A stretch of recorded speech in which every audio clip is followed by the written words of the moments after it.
चलिए जानते हैं सर्दियों में मौसमी सर्दी जुकाम के कुछ घरेलू उपाय। पहला, अदरक तुलसी की चाय, जो गले की खराश कम करती है और इम्यूनिटी बढ़ाती है।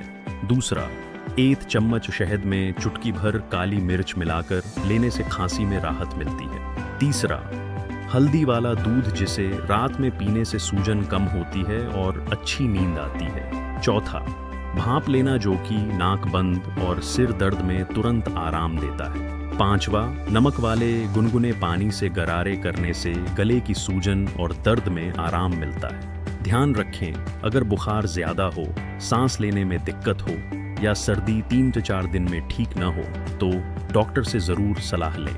धन्यवाद।